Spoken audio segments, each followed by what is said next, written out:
commitment is to end our city's toxic relationship with the Minneapolis Police Department. I've been saying we need to abolish American policing as it currently exists.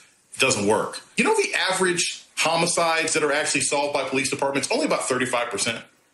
You know the number of rapes and sexual assaults that are solved by police departments? You know, less than 60%.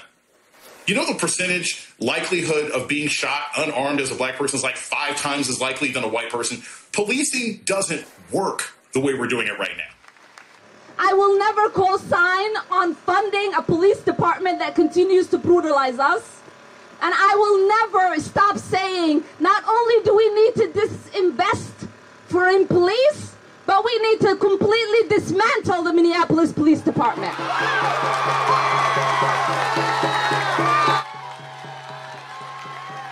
Many months later.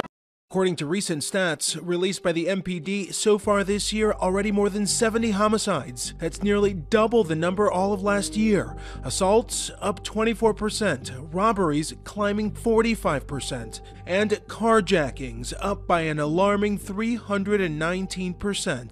The council ultimately granting the police department an additional $500,000 to bring in officers from surrounding agencies to help police the city. Our city is bleeding at this moment, and I'm trying to do all I can to stop that bleeding.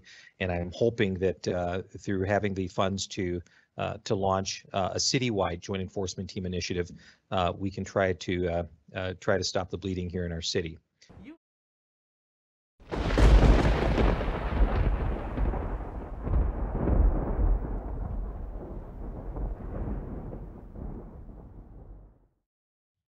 This surveillance footage shows a 71-year-old Asian grandmother violently shoved to the ground, her purse stolen. Just one of several attacks in California's Bay Area recently. A 91-year-old man pushed in Oakland's Chinatown, one of 3 attacks that day. 84-year-old Thai-American Visha Ratanapakdi knocked over while out for a walk. He died a few days later from his injuries. His family saying they believe it was rooted in racism. If George Floyd's murderer is not sentenced, just know that all hell is gonna break loose. Don't be surprised when buildings are on fire. I support all that shit. I support them looting the damn Dollar Tree. I support the looting of what other shit did they loot? Like the advanced auto parts. I remember last year they looted Target. I support all that shit, loot all that shit. Do you know why? Because Black people and marginalized and oppressed people could loot every store in this whole country for 200 years. It would not even come close to the debt that America owes us.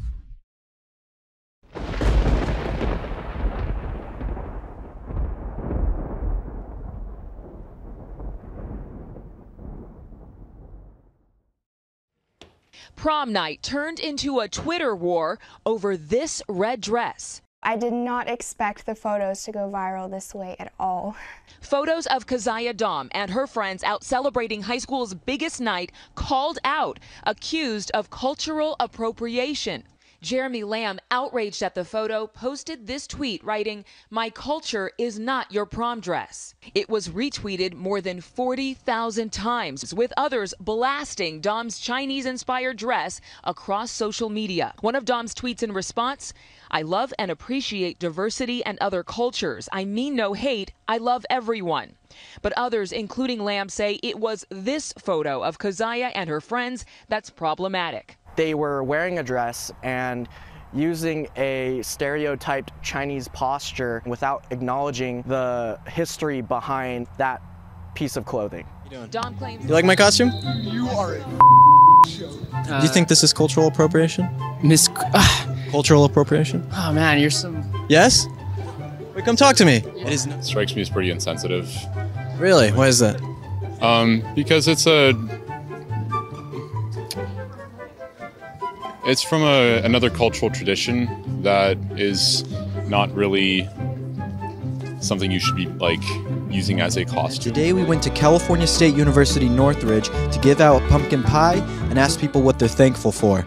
Unfortunately, it got a little out of hand and crazy, and we ended up getting chased off campus. Take a look. I'm not here about and I could do something, best believe I'm gonna show up. Right, you have your First Amendment right to do Yeah, that. Just like and I we have mine respect to your wear First this. Amendment rights. So thank you. You guys don't, like, this is racist as f***. You're f***ing college student. If you put that shit anywhere, like, you're f***ing dead, bro. You're fucking... Is that a threat? You're endangering me because of you. There's an Indian thing. I'm not endangering Where? anyone. I'm standing here. It's okay to dress up like me. Take it off. Take it off. Take it off. Take it off. White man, and I'm not saying this for them. I'm saying this for you. I'm saying this for you. Remove the fake headdress. Take it off. Typically at class, you would spend reading books. You find my outfit offensive? Yeah. You find it offensive? Do you find it offensive? Maybe a little. Do you think my outfit is offensive? Are you Mexican? No. Yes. I think it reaffirms stereotypes that are offensive to people. Do you find my outfit offensive? Yes. Yeah. Why? Because it's not your culture. Cultural appropriation? Why do you say that? Because you're not, like, Mexican. I think Mexican.